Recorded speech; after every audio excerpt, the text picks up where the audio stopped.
Hello, this is William from Visual Components. In this video, I'm going to show you how to model a Raycast sensor.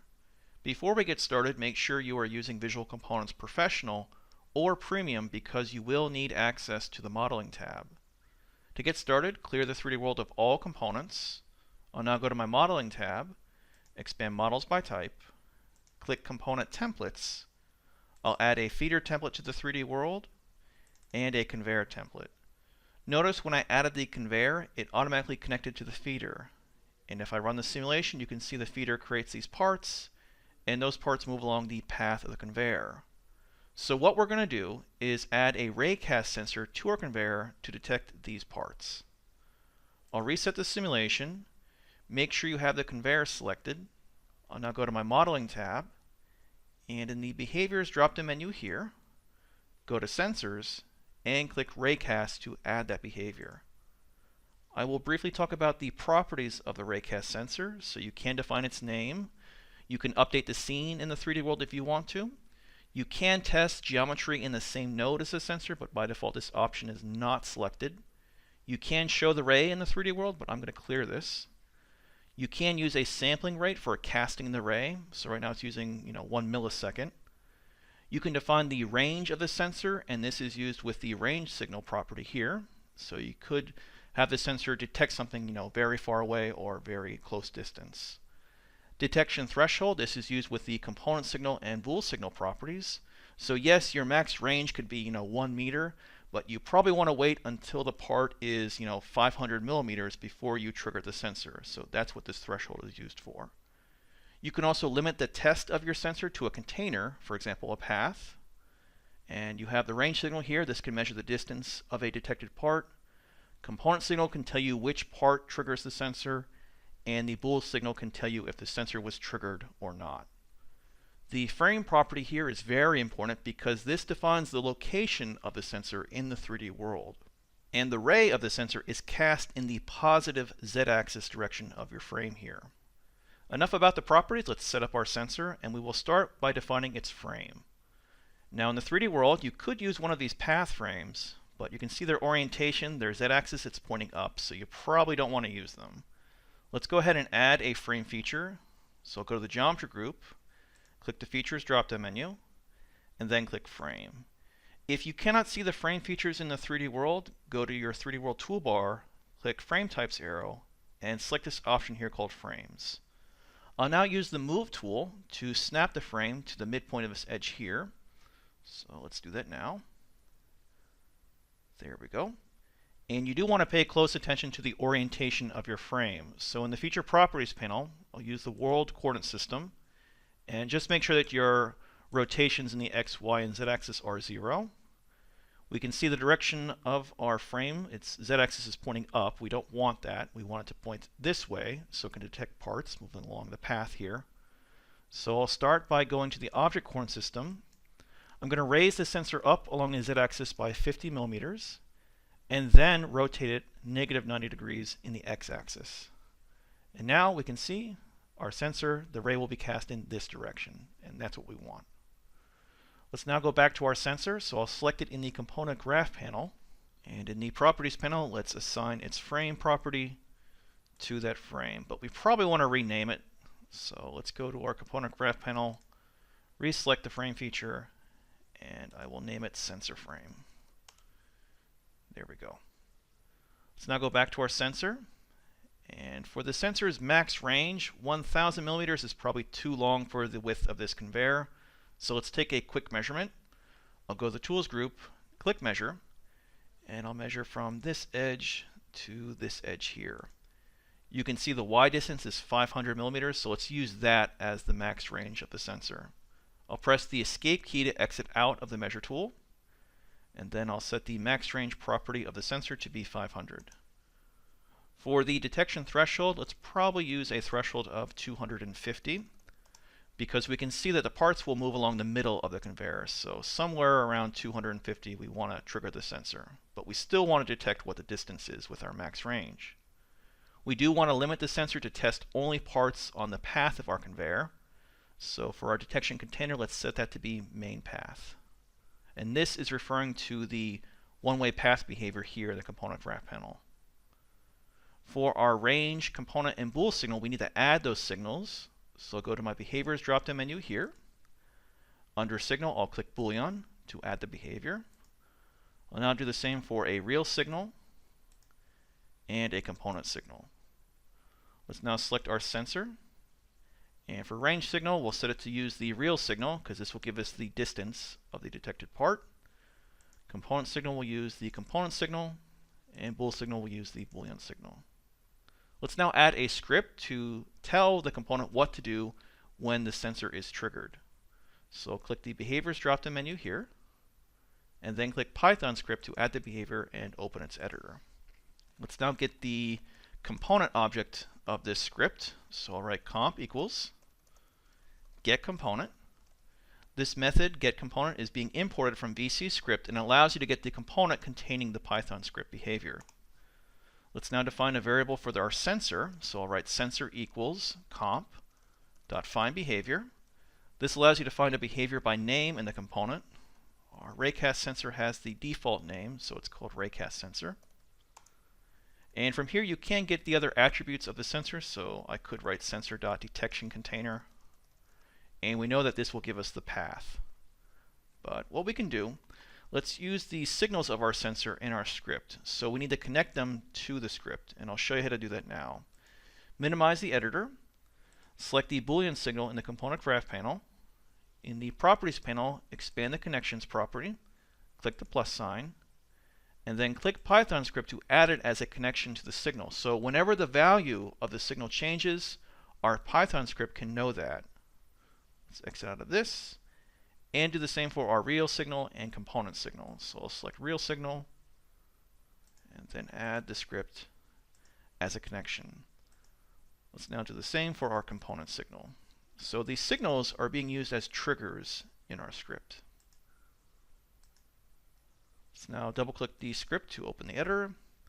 And for the onSignal event, let's test to see what the distance of a detected part is. So I'll write if signal.type, because remember we're using 3 different signals, so it can be confusing.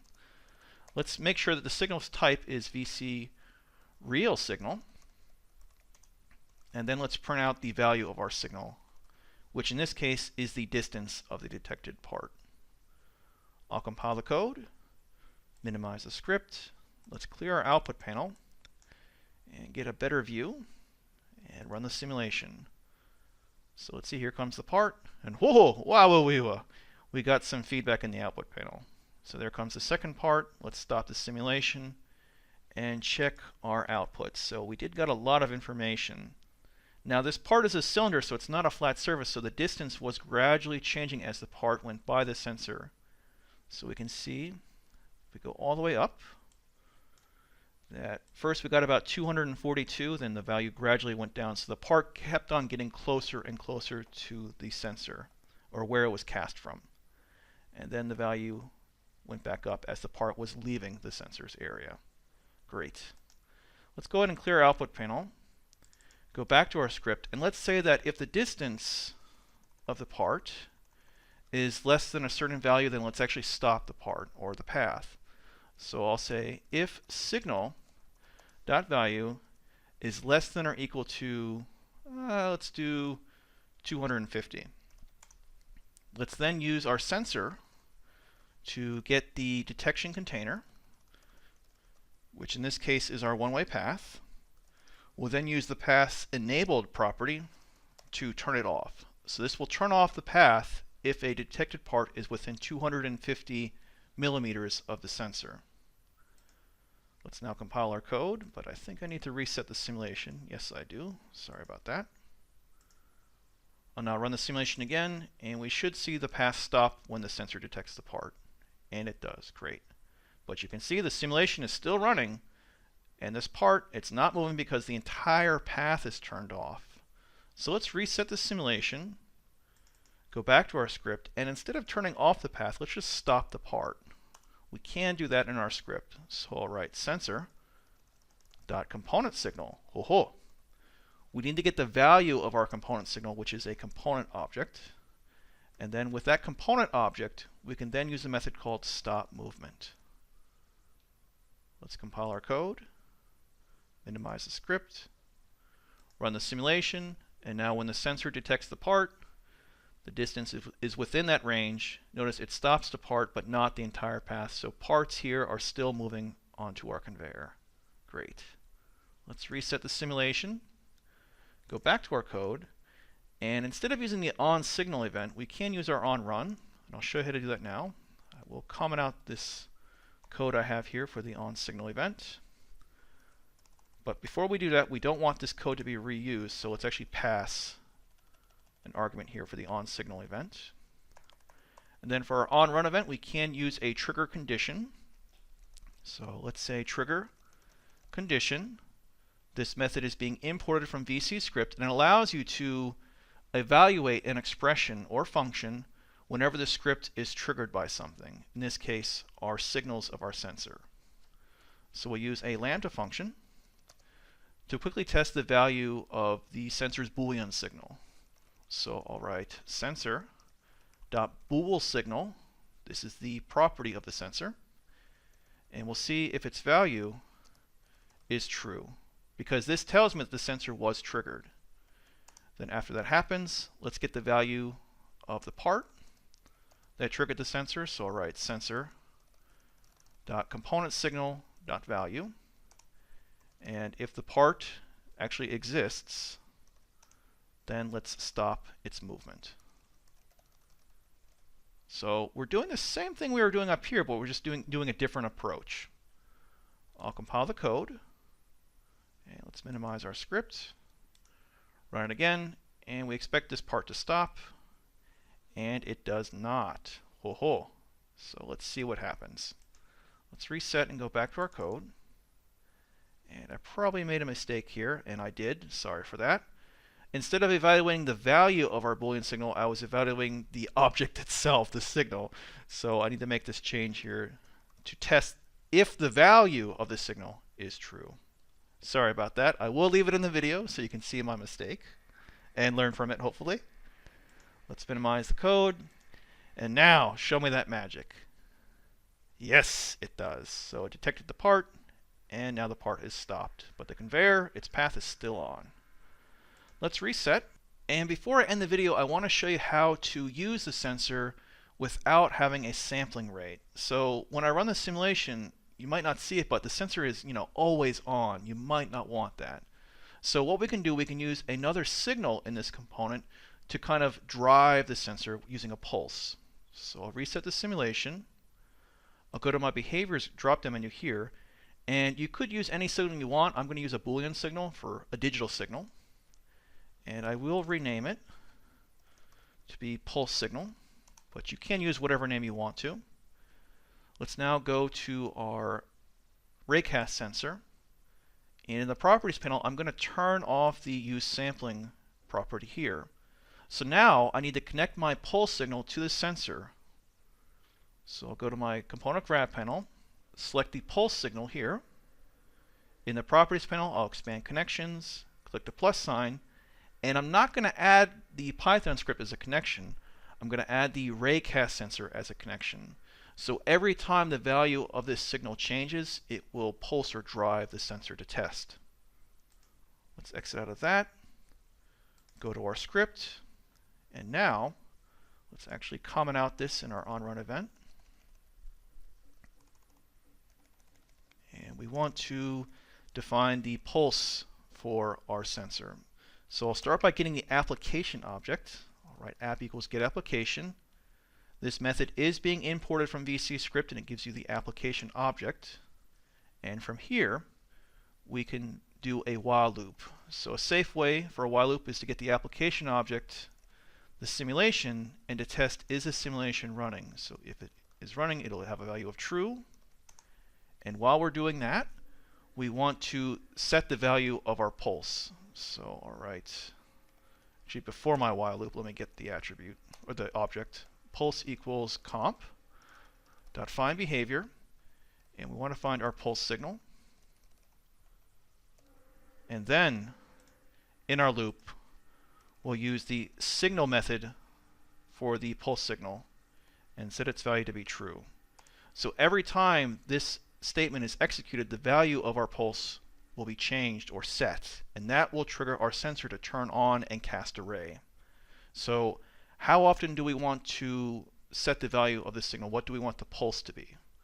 We could use a delay here of 0.1 if you want. That's fine.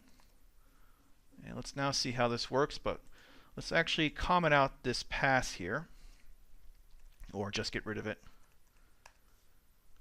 And what we can do here is we know that this on signal, our real signals, are still being used as triggers. But remember, these signals in our sensor, they won't be used unless the pulse is driving the sensor. So if I compile the code, I need to get rid of this comment here in the script, sorry. Let's compile it again and clear our output panel. And let's see what happens. Run the simulation, and the part stopped. So why did that happen? Well, let's stop the simulation, go back to our script, and we'll just quickly review. So we have the component and we have the raycast sensor. Now this raycast sensor, it's not going to be turned on unless we send a signal to it, in this case our pulse signal. And during the simulation, while it's running, we're sending that pulse every 1 millisecond. So when the pulse is sent, it will detect or try to detect a part, and if a part is detected, it's going to stop that component. So we could actually use a different pulse here value. We could say, every 1 second turn the raycast on, cast the ray, and see if you find a part. And let's reset our simulation, compile our code, and test. So if you're using a pulse, that's very, long, it may not detect a part, and it just barely detected the part here. And I do want to quickly review the API that we used in our code. So I'll click the Help tab here, click Python API to open the reference guide, and let's start with the sensor itself. So it is a VC behavior object, and if we go to behavior specific properties, let's actually find our raycast sensor. So I'll just scroll down until I find it for you. So here it is. So this defines the properties that you can use for the raycast sensor. And you can see our bool signal was a Boolean signal, and if we click that, we can see it has a value, and it also has a method called signal, which allows you to signal the value or set the value of the signal. We also used our application object, so go to VC application, and if I go to properties, scroll down, you can see that it does have a simulation property which gives you access to the simulation object, and you can use this attribute here called isRunning to test if the simulation is running or not in the 3D world. Now with every Python script you use, it does import the methods that are in VC script. So let's go there now. And you can see from here, we were able to get the application and get the component of the script. And we also use this method here called trigger condition to test a function whether or not the condition was true. So if we exit out of the help file and go to our code, hopefully this makes a lot more sense. Alright, this completes the video. If you have any questions, please feel free to visit our forum at forum.visualcomponents.com. And as always, I hope you have a wonderful day.